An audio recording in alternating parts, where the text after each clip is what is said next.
بيبدأ مسلسلنا مع هبة اللي بتبقى واقفة في الصيدلية اللي بتشتغل فيها، وللأسف بيتأخر عليها تامر زميلها وبتضطر تفضل موجودة لغاية وقت متأخر، وبيدخل عليها مدمن وبيطلب منها دواء معين وبترفض هبة لأن الدواء ده أشبه بالمخدر ولازم يتصرف بروشتة، وبيتعصب المدمن بسببها وبيبقى هيطلع مطوة من جيبه، بس بيدخل راجل كبير على آخر لحظة وبيطلب من هبة إنها تقيس له الضغط، وبيخاف الراجل المدمن وبيمشي. وبنروح لوليد زوج هبة اللي بيبقى مدير لمطعم فاخر جدا، وبيتصل بيها عشان يتخانق معاها لانها لغايه دلوقتي في الشغل، ولادهم قاعدين عند الجيران من الصبح، وبتعتذر له هبه وتفهمه ان زميلها هو اللي اتاخر عليها، وبيأمرها وليد انها تنجز وتروح حالا. ولما بيقفل معاها وليد بينده عليه صاحب المطعم وبيبلغه انه هيعمل تغييرات كتيره قوي، من ضمنها انه هينزل مشروبات كحوليه، وبيتصدم وليد بس ما بيقدرش يتكلم او يمنعه. في الصيدليه بتكون حنان زميله هبه وصلت الصيدليه عشان تستلم منها لان تامر اتاخر، وبتطلب منها هبه انها توصل دواء القلب بتاع البنت الصغيره اللي اسمها هند عشان يتاخروا عليها، وبتعتذر لها حنان وبتبلغها ان هند ماتت، وبتتصدم هبه وبتزعل على الطفله الصغيره. وبنروح لمنعم ابن عم هبه اللي بيبقى واقف مع صاحبه تحت البيت، وبيشوف قدامه راويه ارمله ابوه وهي نازله من عربيه راجل غريب، وبيطلعوا هما الاثنين على شقتها مع بعض، وبيتنرفز منعم بسبب اللي شافه وبيجري ينده على جمال البواب وبيأمره يقفل بوابه البيت، وبيعتذر له جمال لان الست راويه محرجه عليه ما يقفلش الباب بالليل لان فاروق خطيبها بينزل من عندها الفجر، وبيتخانق معاه منعم وبيبدأ يعلي في صوته وبيغلط في راويه، وبيوصل وليد في اللحظه دي وبيسكته وبينصحه يوطي صوته بدل ما الجيران تسمعه ويتكلموا على عمارتهم بشكل وحش، وبيقتنع منعم بكلامه وبيسكت وبيروح على شقته. وعلى بال ما بيدخل وليد شقته بتكون هبه كمان وصلت، ولما بيلاحظ انها زعلانه بيسالها على السبب، وبتحكي له عن الطفله هند اللي ماتت وبتشيل نفسها الذنب لانها اتاخرت عليها في الدواء، وبيواسيها وليد وبيفكرها ان الموت قضاء ربنا ومحدش هو السبب فيه، وبيطلب منها يتكلموا كمان شويه. وبتدخل هبه تصلي وبيستناها وليد تخلص وبيحكي لها عن قرارات صاحب المطعم الجديده واللي من ضمنها المشروبات الكحوليه اللي هتنزل للزباين عادي، فبتقول له هبه ان فلوس الخمر حرام، وبتطلب منه يسيب الشغل لانها مش هتقبل تاكل ولادها فلوس حرام، وبيفكرها لما قعد من الشغل سنه وكانت حالتهم صعبه، فبتفكره هي كمان ان ربنا بعدها رزقهم بالشغل اللي هو فيه وكمان رزقهم بمرتب ما كانوش يحلموا، فبيسكتها وبيقول لها انه هيبقى يسال شيخ، وبتستغربه هبه لانها حاجه واضحه جدا مش محتاجه شيخ، وبيغير وليد الموضوع وبيقول لها انه مسك تليفونها من شويه وشاف ارقام كتير لرجاله غريبه، فبتعرفوا ان هم ناس غلابه وبتساعدهم وبتجيب لهم الادويه اللي بيحتاجوها، وبتتخانق معاه لانه بيفتش تليفونها وبيبرر لها اللي عمله، وبيفهمها انه بيغير عليها وانه دايما بيحترمها وبيحط حدود مع اي ست وملتزم جدا، ومستني منها هي كمان انها تحترمه بنفس الطريقه، وبتسكت هبه لانها مش هتقدر تلومه على غيرته. وتاني يوم بيكون اجازه لهبه وبتاخد ولادها عشان تروح تزور باباها، وبتقابلها راويه على السلم وبتسلم عليها هي واولادها، وبيظهر ان علاقه هبه وارمله عمها كويسه جدا، وبتنزل هبه وبتروح لباباها، وبعد وقت قليل بينزل منعم هو كمان وبيتخانق مع راويه بسبب انها بتجيب راجل غريب عندها، وبتتخانق مع راويه هي كمان لانه عاوز يمشيها على مزاجه، وبتفكروا ان ليها في البيت زيه بالظبط وانها حره في بيتها، وبتأمره يحترم نفسه وهو بيكلمها لان ابوه مات وهي على ذمته، وبيصرحها منعم انه مش معترف اصلا ان ليها حاجه في البيت وانها ضحكت على ابوه، وبتهزقه راويه وبتعلي صوتها وبيبقوا خلاص هيمسكوا في بعض، وبيتدخل وليد في اللحظه دي وبيلحقهم وبياخد منعم وبيطلعه على شقته، وبيعاتبوا وليد على اللي عمله وعلى صوته العالي، وبيصارحوا منهم انه بيكرهها، وبيفكروا انها كانت السبب في موت امه بحسرتها لما اتجوزت ابوه، وكمان كانت السبب في موت ابوه لما اكتشف خيانتها، ومش بس كده دي كمان زورت امضه ابوه كتبت نص البيت باسمها، وبيعرفوا انه مش هيسكت على حقه ولا طاره اللي مع الست دي ويا اما يسجنها ويقتلها، فبيهديه وليد وبيطلب منه يبطل اللي هو بيقوله ده، وبيطمنه انه لو ليه حق فاكيد ربنا هيرجعه له. وفي شقه راويه بتبقى قاعده مع خطيبها فاروق وبتشتكي له من اللي منعم بيعمله معاها، وبيعرض عليها فاروق ان هم يتجوزوا، وساعتها منعم مش هيعرف يتكلم معاها، بس راويه بترفض وبتقول انها محتاجه تطمن له الاول، وبنفهم ان راويه خايفه تتجوز فاروق انه كان مسجون بسبب قضيه شيكات بدون رصيد، وبتروح بعدها الوليد اللي بيبقى موجود في شغله وبيعرفوا صاحب المكان على هويدا اللي هتبقى المساعده بتاعته، وبيحكي له انها درست بره مصر وعندها خطط وافكار حلوه للمكان، وبتطلب هويدا من وليد انه يعرفها على اللي شغالين في المكان وكمان النظام اللي المكان ماشي عليه، وبتفضل هويدا تعدل عليه وتقول ان النظام اللي هو ماشي عليه قديم جدا، وبيتضايق وليد من وجودها وبيحس انها بتلف على المنصب بتاعه. بعد الشغل بتطلب منه هويدا يوصلها وبيوافق وليد علشان ما يحرجهاش، وفي العربيه بتحكي له هويدا انها بتحب مصر وشوارعها، وبتعرض عليه ان هم يروحوا ياكلوا كبده من على اي عربيه، وبيوافق وليد بس بيتوتر لما هبه بتتصل بيه وبيضطر يرد عليها عشان ما يقلقهاش، وبيخبي عليها ان معاه زميلته في الشغل وبيقول لها انه لوحده، وبتعرفه هبه انها اتصلت تطمن عليه لانه اتاخر، وبيطمنها انه مش هيتاخر وبيقفل معاها. لما بيوصلوا لعربيه الكبده بتتكلم معاه هويدا بصراحه وبتقول انها عايزاه يكونوا اصحابه بس، فبيعرفها وليد انه ما ينفعش يبقوا حاجه تانية غير صحاب اصلا لانه متجوز وبيحب مراته، وبتنكر هويدا انه بيحب مراته لانه كذب عليها في التليفون، وبيفهمها انه قال كده عشان خايف على زعل بتزعل مراته، وبتكدبه هويدا لانه لو خايف على زعلها فعلا كان قال لها من الاول انا اسف مش هوصلك. وبيتقفل وليد من طريقه كلامها وبيطلب من صاحب عربيه الكبده انه يلف له السندوتشات عشان يمشي. لما بيرجع وليد البيت بيحس بالذنب على اللي عمله، وبيصارح هبه انه كذب عليها وانه ما كانش لوحده في العربيه. تتصدم هبه من اللي بيقوله وبتطلب منه يفهمها هو كذب عليها ليه. فبيحكي لها انها زميلته في الشغل طلبت منه يوصلها وهو اتكسف يحرجها، فبتساله امتى بقى عنده زميله، وبتتخانق معاه لانه اتاخر وهو بيوصلها. فبيقول لها انها لسه متعينه النهارده، وبيطمنها انها ست محترمه، وبتتريق على كلامه لان مفيش ست محترمه تركب العربيه مع راجل غريب، وبتعاتبه لانه كذب عليها، وبتطلب منه يسيب المطعم اللي هو شغال فيه لان حواراته كتر، وبقى الموضوع مش بس خمره وانما بقى في ستات مش كويسه. وبيتضايق وليد من طريقتها وبيهرب من كلام معاها، وبيقول لها انه تعبان وعايز ينام. والصبح بتطلب هبه من وليد انها تروح الصيدليه بعربيته، وبيسالها لو كانت بتعمل كده عشان ما يوصلش زميلته تاني. فبتنكر وبتقول انها عارفه انه سواء معاه العربيه او لا فخلاص هو مش هيوصلها تاني. ولما بتنزل هويدا بتركب العربيه وبتشوف الريسيت بتاع السندوتشات، وبتكتشف انه كذب عليها وانه ما وصلش زميلته بس انما راح اتعشى معاها كمان. وبتتعصب وبتنزل من العربيه وبتدي المفتاح للبواب عشان يرجع العربيه لوليد وهي بتمشي. وبينزل بعدها وليد وبيروح لشغله وهو متعصب ومتضايق. واول ما بيوصل المطعم بيقرر يكتب استقالته، وبتدخل له هويدا وبتتكلم معاه عن التغييرات اللي هي عايزه تعملها، وبيعرفها انه مش مهتم لانه كده كده بيقدم استقالته. وبتقرب منه هويدا وبتساله اذا كان بيعمل كده بسببها، وبينكر وليد انها السبب، وبتساله عن زوجته اذا كانت اتخانقت معاه لانه وصلها. فبيصارحها انه لما رجع البيت حكى لمراته الحقيقه واتضايقت لانه كذب عليها. وبتقف هويدا في صف هبه وبتبقى شايفه ان معاها حق، وبتبدا تتكلم معاه بطريقه غريبه، وبتقول انه لو مشي هي كمان هتمشي لانها اصلا بتيجي الشغل كل يوم عشان تشوفه. فبيسالها عن قصدها وبتفهمه انها بتحب الشغل لانها بتقابل فيه ناس كويسه زيه، وانه يا بخت مراته بيه. وبتقدر هويدا تاثر عليه وما بيقدمش استقالته. وبيقع وليد في فخ هويدا وما بيسيبش الشغل عشانها. وطول اليوم بتفضل هويدا تقرب من وليد وبتحاول توقعه في شباكها. وعلى الجانب التاني بتبقى هبه في شغلها وبيروح لها باباها وبيصارحها انه عنده سرطان وحالته في المرحله الاخيره. وبتحس هبه بالضعف وبالعجز، خصوصا ان مامتها ميته وما بقاش ليها حد غير باباها. وبالليل بيكون وليد ماشي من المطعم وبيشوف هويدا وهي واقفه بره لوحدها، وبيعرض عليها يوصلها زي امبارح، لكن هويدا بترفض عشان ما تعملوش مشاكل مع مراته. لكن وليد بيصر عليها لانه ما ينفعش تفضل واقفه في الشارع لغايه وقت متاخر. فبتوافق هويدا في الاخر وبتركب معاه، وبتساله هو بيوصلها جدعانه منه عشان هي زميلته ولا عشانها هي. فبيرد وليد وبيقول لها انه ما يعرفش، بس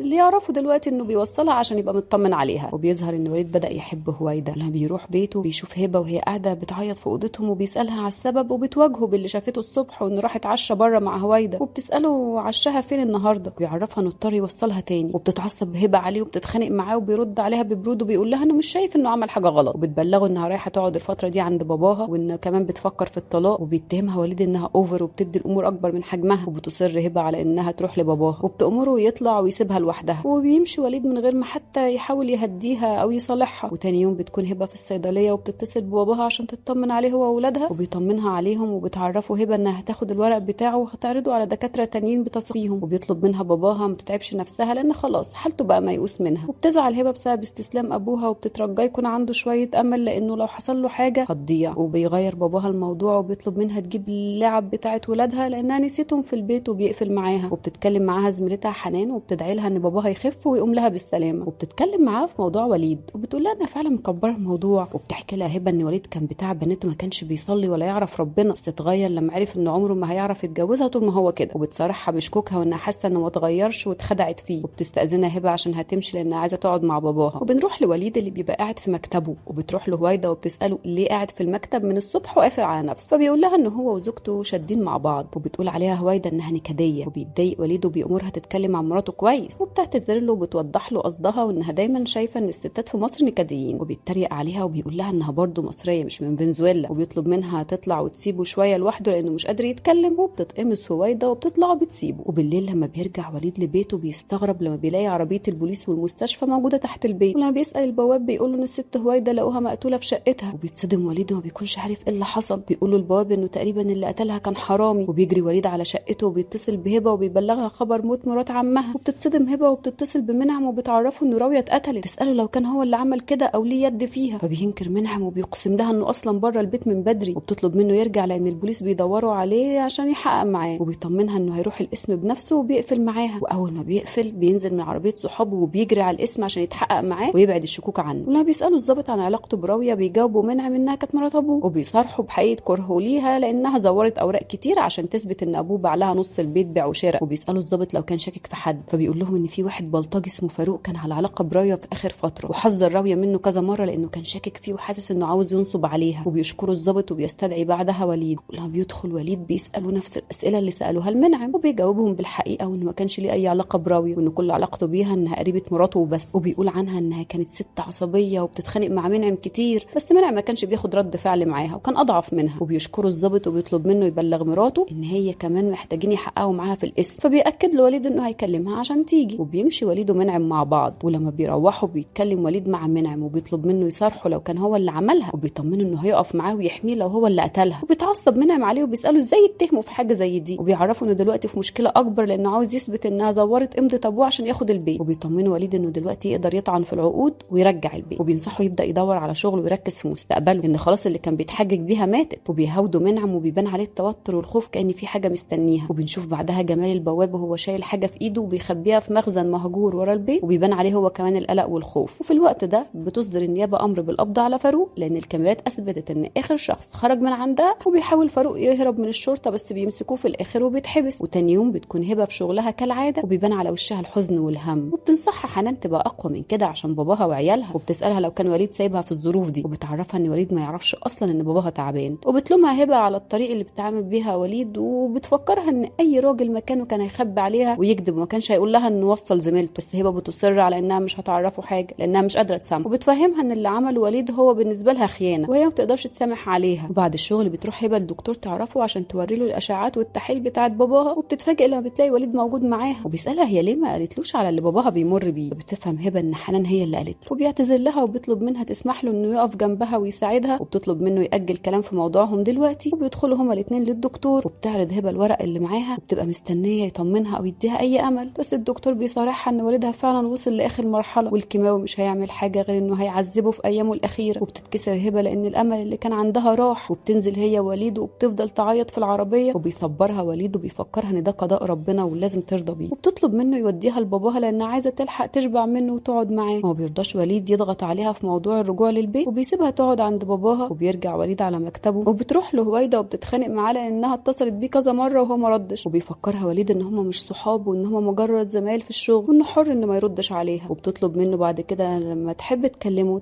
من تليفون المطعم. وبتتكسف هويدا من رده وبتتاسف له لانها اديته مكانه هو ما يستاهلهاش، وبتسيبه وبتمشي. وبتطلع بره المطعم وبتتصل بكامل صاحب المكان وبتستأذنه انها تجيب يحيى المساعد بتاعها، وبتتهم وليد انه مش متعاون معاها في الشغل. لما بيوافق كامل على طلبها بتفرح جدا وبيبان انها بتخطط لحاجه. وبالليل بيروح منعم لهبة وبيسألها اذا كانت راحت القسم عشان يتحقق معاها، وبتحكي له انها راحت فعلا وحكت لهم على اللي كان بيحصل في العادي. وبيتضايق منعم لانها راحت من غير ما تقول له وكمان من غير ما يتفقوا على الكلام اللي هتقوله. وبتعرفه هويدا ان عمرها ما هتشهد زور او تكذب، وبتطمنه لان هم مش متهمين اصلا وان البوليس قبض على فاروق وبقى هو المتهم الاساسي. في اللحظه دي بيرن موبايل منعم وبيتوتر وبيبان انه مش عايز يرد وهي موجوده، وبيستأذنها يمشي عشان عنده مشوار مهم. وبتستغرب هبة لانه ما طلعش يطمن على باباها، وبتنزل هبة من العربيه وبتسيبه. وبيرد منعم على طول ومش بنعرف هو بيكلم مين، بس بيتكلم مع حد على ورق وعقود هيخلصها له. في الاسم بيكون فاروق قلب الدنيا وعمال يصرخ في الحبس، وبيفضل يقول انه ما قتلهاش، وبيتحايل على العسكري اللي واقف انه يديله الموبايل او يوديه للضابط عمر. كان العسكري بيزعق له وبيعرفه انه خلاص القضيه بقت لابساه، وبيفضل فاروق يعيط لانه مش عايز يدخل السجن تاني. وفي المطعم بيبقى يحيى وكامل وهويدا قاعدين مع بعض، وبيقف وليد من بعيد يراقبهم وهو مش فاهم حاجه. وبيظهر ان هويدا ليها تأثير قوي على صاحب المطعم وبتقدر تقنعه بسهوله يعين يحيى. وبيستأذنهم يحيى عشان يروح يتعرف على وليد بنفسه. وبيستغرب وليد لما بيلاقيه جاي ناحيته، وبيعرفه يحيى بنفسه انه مساعد هويدا، ويطمنه انه عارف كل القوانين بتاعه المكان وما يقدرش ينفذ حاجه من غير ما يرجع له. وبيقول له ان هويدا بتتكلم عنه كويس. بيفتكر وليد بيكذب لان هويدا مستحيل تمدح في شغله، لكن يحيى بيأكد له انه بيتكلم عنه كويس جدا. وبيتبسط وليد وبيطلب منه يروح يبدأ شغل مع الفريق. وبنروح لمنعم اللي بيبقى داخل العماره بتاعته، وبيوقفوا جمال البواب وبيسأله امتى هينفع يتصرف في الحاجه اللي معاه. وبيأمروا منعم يسكت لان ما ينفعش حد يسمعهم او يعرف حاجه. وبيعرفوا جمال انه زهق وانه عاوز يتصرف في الحاجه اللي معاه ويهرب. وبيهددوا منعم انه لو عرف انه اتصرف من دماغه هيندمه على عمره. وبيخاف جمال وبيسكت. وبنرجع المطعم وبتبقى هويدا واقفه مع يحيى وبتعترف له انها مش جايباه عشان يشتغل وانما الغرض تاني. وبيطمنها يحيى انه طول ما هو بياخد مرتبه ومبسوط فمش متضايق. وبتطلب منه يقرب منها ويضحك، وبيفهم يحيى انها جايباه عشان تغيظ وليد، وبيجاريها وبيعمل لها اللي هي عايزاه. وبيشوفهم وليد وبيتعصب جدا وبيروح لهم وبيأمرهم يجوا وراه على المكتب، وفي المكتب بيهزقهم على الوقفه اللي كانوا واقفينها وان هم عاملين زي اتنين لسه متجوزين. وبتستفز هويدا اكتر وبتقوله ان دي حاجه تشرفها، وبيرد عليها هو كمان ببرود وبيقول لها انه مش مهتم باللي هيعملوه بره المطعم، بس اهم حاجه بالنسبه له اللي بيحصل جوه المطعم. وبيطلب من يحيى يطلع ويسيبه هو وهويدا لوحدهم، وبيتغير شكل وصوت وليد وبيسالها لو كان فعلا في حاجه ما بينها هي ويحيى. فبتبص له هويدا بانتصار وبتقول له انت مالك، وبتمشي. تاني يوم في القسم بيتكلم الضابط عمر مع زميله وبيعرفوا ان الطب الشرعي اثبت ان الموت كان بسبب الخنق مش الطعن، وان في اثار خلبشه على رقبتها وجسمها. وبيستبعدوا ان القاتل هو فاروق، لان وقت التحقيق كانت ضوافره كلها متاكله، وبكده يبقى القاتل شخص مربي ضوافره. وبنروح لجمال اللي بيبقى واقف يمسح العربيات، وبيبقى واضح انه مربي ضوافره زي القاتل. وبنشوف هبه وهي طالعه البيت عشان تاخد كام حاجه، واول ما بتدخل الشقه بتسمع صوت هويدا لان وليد بيتكلم معاه في التليفون وفتح السبيكر، وبتسمعهم وهي بتساله لو كان غيران عليه، وبيرد عليها انه بيغير فعلا. وبيتصدم لما بيرفع راسه وبيشوف هبه قدامه، وبيقفل وليد معاها على طول. بس هبه بتواجهه باللي سمعته، بيطلب منها تديله فرصه وهو هيشرح لها كل حاجه، بس هبه ما بتديلوش فرصه وبتهمه انه رجع يبقى بتاع ستات زي زمان. وبيحاول وليد يقلب الترابيزه وبيكذب عليها وبيقول لها انه بيقول لها غيران بسبب ان في ولد بتوظف جديد بنفسه على منصبه. وبتهدده هبه انه لو ما اتصلش بهويدا تاني واثبت ان كلامه صح هتتطلق منه. وبيحاول وليد يتوه بس هبه بتصر وبتقول له انه بيستغل غيابها ومرض ابوها عشان يخونها. وبيضطر وليد انه يتصل بهويدا عشان ياكد كلامه. وبتقدر هويدا انها تفهم من طريقه كلامه ان مراته جنبه، وبتبدا تتكلم معاه برسميه. بيسالها عن يحيى لانه حاسس انه جاي ياخد مكانه، بترد عليه برسميه وبتفهمه انها اقترحت على صاحب المحل وهو وافق انه يكون مساعد ليهم. وبيشكرها وليد على وقتها وبيقفل معاها، وبتتخدع هبه فيه وبتحس بالذنب وبتعتذر له. وبيعيش وليد دور المظلوم وبيعمل نفسه زعلان وبينزل يروح المطعم. ولما بيوصل وليد بيهزر مع هويدا وبيقول لها انها ممثله شاطره، وبتعرفه هويدا انها فهمت على طول من طريقه كلامه معاها ان مراته واقفه جنبه. وبتساله هو كان غيران من مين، فبيصارحها وليد انه معجب بيها ومشدود لها، وبيبان على وش هويدا انها فرحانه بكلامه بس مش بتديله كلمه او حتى اي رد. وبنروح لمنعم اللي بيبقى قاعد مع المحامي بتاع العيله وبيوريه الورق اللي معاه اللي بيثبت ان راويه كانت مزوره امضه ابوه. وبيسال المحامي ازاي قدر يجيب الورق ده. بيتوتر منعم وبيكونش عنده اي رد، وبيواجهه المحامي انه سرق الورق وبيفهمه ان اللي عمله ده ممكن يسجنه، يبقى هو المتهم الرئيسي في موت راويه. وبيخاف منعم من كلامه وبيقسم له انه مش هو اللي قتلها، لكن المحامي بيعرفه انه مش هينفع يورط نفسه في قضيه زي دي وبيعتذر له. وفي الاسم بيتكلم الضابط عمر مع زميله امير وبيشكوا ان القاتل مش فاروق لانه مفيش دليل قوي عليه، خصوصا ان القضايا اللي كان بيتمسك فيها كانت نصب على الستات وبس، وواحد زيه عمره ما هيورط نفسه في حاجات كبيره زي القتل. وبيتفقوا هما الاثنين يخلوا فاروق في الحبس ويرجعوا تاني يفتحوا التحقيق مع المشتبه فيهم. فعلا بيرجع تاني التحقيق مع المشتبه فيه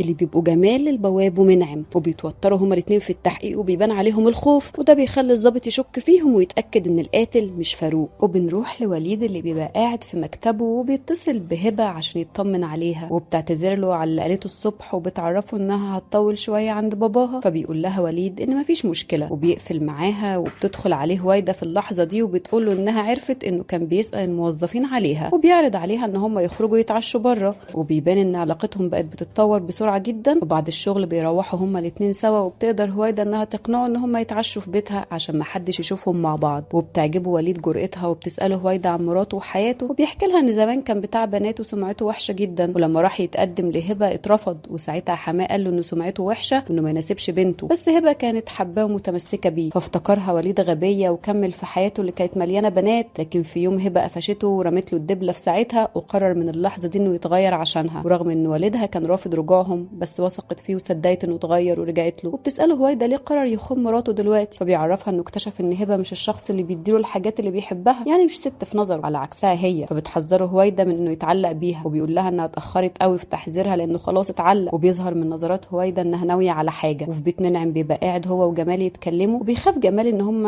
يتكشفوا ويلبسوا قضيه، وبيطلب منه منعم يهدى ويبقى عادي قدام الشرطه، وبينصحه يتخلص من الحاجات اللي سرقها او ياجل بيعها لغايه ما القضيه تتقفل. في اللحظه دي الباب بيخبط وبيروح جمال عشان يفتح، وبيتفاجئوا هما الاثنين لما بيلاقوا الضابط عمر جاي يحقق معاهم. وبيسالوا الضابط وهو نزل يوم الحادثه الساعه كام، فبيقول له منعم انه نزل الساعه 8 او 9. وبيستغرب الضابط لان الكاميرات ما بينتش انه نزل اصلا. وبيتوتر منعم وبيقول ان الكاميرات كان فيها مشكله بسبب المشترك اللي متوصلين بيه، بس غير المشترك وجاب واحد جديد. وبيطلب منه يوري له المشترك الجديد، فبيشاور له منعم على مكانه، وبيلاحظ انه مشترك قديم. وبيكذب منعم وبيقول له انه جاب واحد جديد فعلا بس ما كانش بيشتغل كويس، واضطروا يجيب واحد قديم عنده. وبيشك الضابط فيه اكتر بسبب كلامه وطريقته. بيحاول منعم يقوي موقفه وبيسال الضابط لو كان متوجه له اي اتهامات. وبيرد عليه الضابط انه احتمال، وبيأمره انه لحد ما القضيه دي تتقفل لازم هو وجمال يفضلوا في القاهره وما يطلعوش منها. واول ما بيمشي الضابط بيفضل جمال يلطم على وشه ويقول انه خلاص اتكشف، وبيهديه منعم وبيطلب منه يبقى طبيعي عشان يبعد الشكوك عنهم. وفي بيت وليد بيكون رجع من عند هويدا وبيتصل بهبه وبيقول لها انه بيحبها جدا وبيطلب منها تسامحه على اي حاجه هو عملها، وبيسالها لو ينفع يتقابلوا بكره، وبتعرفه انها مسامحاه بس بتعتذر له عشان باباها تعبان جدا وهي مش هتقدر تسيبه دلوقتي. وبيتضايق وليد وبيقول لها انه هينام ويقفل معاها، وبيحس بالذنب ناحيتها بسبب اللي عمله النهارده، وبيقرر يتصل بهويدا وبيطلب منها يبقوا صحابه بس لانه بيحب مراته. وبتحس هويدا انه بيلعب بيها وبتقول له ان هي كمان شايفه كده وبتقفل في وشه. وبيحس وليد انه مشتت وبيرجع يتصل بيها وبيطلب منها يفطر عندها في البيت بكره. وبتشك هويدا انه مجنون وبيقول لها انه متلخبط الفتره دي، وبتوافق هويدا انه يجي يفطر عندها. وفي اسم الشرطه بنكتشف ان الضابط عمر حط جهاز تسجيل في بيت منعم، وسمع جمال وهو بيعيط وخايف من البوليس يعرف سرهم. وبيتاكد عمر وامير ان منعم اللي خطط وجمال نفذ. يقرروا ان هم الاول يفتشوا بيت جمال علشان يلاقوا حاجه تدينه. وتاني يوم بيبقى وليد رايح لهويدا، بس قبل ما تطلع لبيتها بتتصل بيه هبه وبتساله هو فين، فبيقول لها انه في الدقي، وبتساله بيعمل ايه هناك. فبيبص على اليافط اللي قدام بيت هويدا وبيلاقي يافطه دكتور سنان، وبيكذب عليها وبيقول لها انه عنده ميعاد مع دكتور السنان. فبتعمل نفسها صدقته وبتقفل، بس في الحقيقه هبه بتبقى مراقباه هي وحنان، وبتقرر تنزل من العربيه وتسال بواب العماره اللي شاف وليد طالعها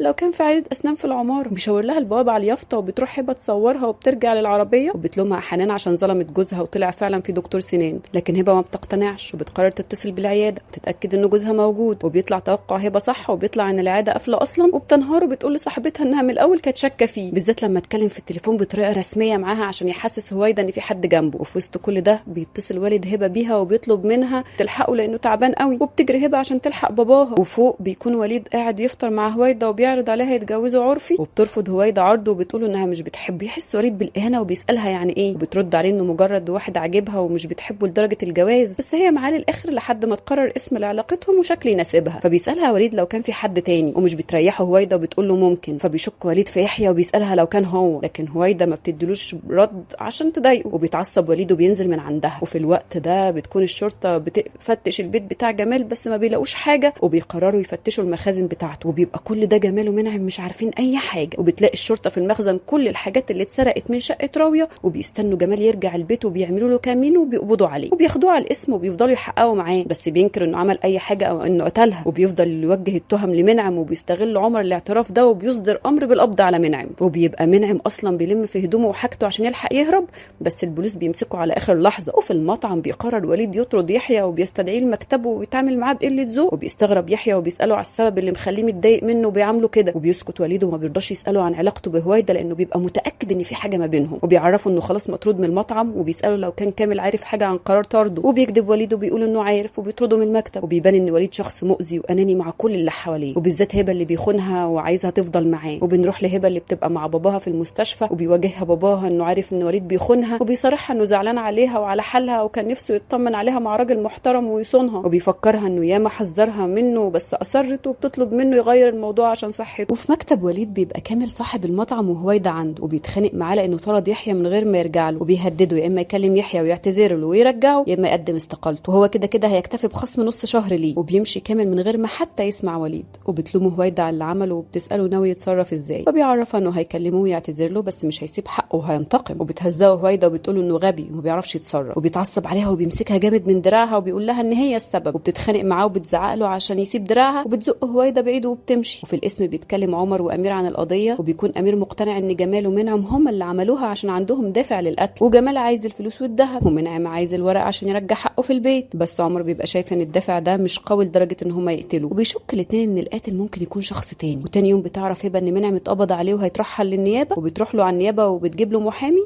لما بيعرف وليد من حنان انها في النيابه بيروح لها على طول، وبيسالها ليه ما كلمتوش. فبتساله هبه عن سنانه ولو كان الدكتور عالجه، وبيستغرب سؤالها ما بيكونش فاهم حاجه. وبيخرج منعم في اللحظه دي، واول ما بيشوف هبه بيفضل يحلف لها انه ما قتلش راويه، وبتطمنه هبه انه جابت له محامي. وبتروح هبه للضابط عمر وبتساله على السبب اللي مخليه يقبض على منعم، وبيرفض الضابط يرد عليها، وبيدخل لوكيل النيابه. وبتفهم هبه ان وجودها ملوش لازمه، وبتطلب من وليد يوصلها للمستشفى اللي فيها باباها. فبيوافق وليد، ولما بيوصلها بتساله لو مش هيطلع يطمن على باباها، وبيتحجج وليد ان عنده مشوار مهم وهيعدي على البنك. وبيسالها هي قلبه وشها ليه، وبترد عليه بعصبيه، وبتفكره ان باباها في المستشفى وابن عمتها محبوس وجوزها بيكذب عليها. فبيسالها هي تقصد ايه بكذبه، فبترفض هبه انها تقول له اللي عرفته، وبتسيبه وبتنزل. بيروح بعدها وليد للمشوار بتاعه وبنكتشف انه بيروح لدكتوره نفسيه. لما بتعرف الدكتوره اللي عمله في اخر فتره بتلومه لانه انتكس بسبب علاقته بهويدا. وبنعرف ان وليد عنده مرض بيخليه يبقى عايز يخون شريكه حياته على طول، وبيرمي وليد اللوم على الستات وان هما اللي خاينين ويستاهلوا. وبتواجهه الدكتوره بحقيقته وانه اختار يتعالج مع دكتوره ست عشان يفضل يغلط في الستات ويهينهم من غير ما الست اللي قدامه تتكلم. فبيقول لها انه بيحب يتكلم معاها لانها بتفهمه. وبتنهي الدكتوره الجلسه معاه وبتعرفه انه هو اللي لازم يقرر يبطل خيانه عشان يخف. وفي النيابه بيتكلم جمال قدام وكيل النيابه وبيحكي له اللي حصل، وانه في اليوم اللي اتقتلت فيه راويه كان هو بره بيجيب لها الطلبات اللي بتطلبها منه كل يوم. ولما وقف يخبط على الباب عشان يديها الطلبات اكتشف ان الباب اصلا مفتوح ودخل عشان يطمن عليها، فلقاها واقعه على الارض وغرقانه في دمها. لما شاف المنظر ده جري على شقه منعم وبلغه باللي شافه، وبيطلب منه منعم ما يبلغش دلوقتي لانه عاوز ورق معين من الشقه. وبيوافق جمال بشرط ان هو كمان ياخد الذهب والفلوس اللي في الشقه. ولما بيدخل منعم لوكيل النيابه عشان يتحقق معاه بيقول نفس الكلام بتاع جمال، وبكده يبقى ما حدش فيهم هو القاتل فعلا. بعد 3 ايام بتكون هبه رجعت شقتها بس بترفض تتكلم مع وليد، وبيسالها هي ليه بتعامله كده. وبتواجهه انها كانت بتراقبه وعرفت انه بيكذب عليها وما راحش لدكتور السنان. وبيقلب الترابيزه وبيقول لها انه كان رايح فعلا وفضل واقف قدام باب العياده كتير لحد ما في واحد خرج وقال له ان الدكتور هيجي بالليل. وبيشيلها الذنب وبيقول لها انها على طول شاكه فيه لدرجه انها بتخليه يكذب، وبتطلب منه يحلف ان مفيش واحده في حياته، بيحلف لها بحياه ولاده. وللاسف هبه بتصدق. بمجرد ما بتمشي هبه من قدامه بيفضل وليد يبعت في رسائل لهويدا بيفضل يقول لها انه بيحبها وبقى بيفكر فيها على طول ومش قادر ينساها. بس بيكتشف ان هويدا عملت له بلوك وبيتعصب وبيكونش عارف يعمل ايه. تاني يوم بيروح لبيت هويدا وبيفضل يطلب منها تسامحه وبتعرفه انها سامحته. تطلب منه يمشي من قدام شقتها وبيترجاها تدخله ومش هتندم، وبتوافق هويدا. ولما بيدخل بيسالها هي ليه سابته كده، وبتصارحه انها كانت بتلعب وكانت في نيتها انها لو حبته هتتجوزه فعلا بس ما حبتوش. وبيلومها عشان علقته بيها وهي اصلا بتلعب، وبيتهمها انها بتحب لمه الرجاله حواليها. وبتطرده هويدا من بيتها وبيتعصب وليد وبيقول ان الستات كلها خاينه وان اصلا في زباله وبيمشي من عندها. لما بيحاول يدخل المطعم بيبلغوا الامن ان كامل صاحب المطعم مانع دخوله، وبيتصدم وليد وبيحس انه خسر كل حاجه. بعد اسبوع بنشوف ولاده وهو وهبه وهما بيلعبوا في اوضته وبيطلعوا موبايل مقفول من درجه وبيفتحوه. وفي الاسم بيبلغ الضابط عمر زميله ان موبايل راويه اتفتح، وبيحكي له انه قعد الاسبوع ده مركز على قضيه راويه واكتشف ان عندها خط باسمها وما اتقفلش. بس لما دور في البيت بتاعها ما لقاش التليفون، وكان ما قدرش يحدد مكان التليفون اللي محطوط في الخط لانه مقفول. بس النهارده وصل له خبر ان الموبايل اتفتح في العماره بتاعت راويه، وبيشك الضابط انه هيلاقي الموبايل في شقه وليد عشان جمع معلومات عنه وعرف انه نسوانجي وكمان كبر في عيله مش سويه. مامته زمان خانت ابوه ولما ابوه عرف قتلها وانتحر. وبيقتنع زميله بوجهه نظره وبيروحوا على طول عشان يفتشوا شقه وليد بس بيبقى مش موجود. ولما بيسالوا هبه بتقول لهم انه في الشغل، وبيشكوا فيها عشان سالوا عليه في الشغل وعرفوا انه اتطرد بقاله اسبوع. وبيقرروا ياخدوها لحد ما وليد يظهر، بس بيقابلوا وليد تحت البيت وبيقبضوا عليه وبيسيبوا هبه. وفي الاسم بيحققوا مع وليد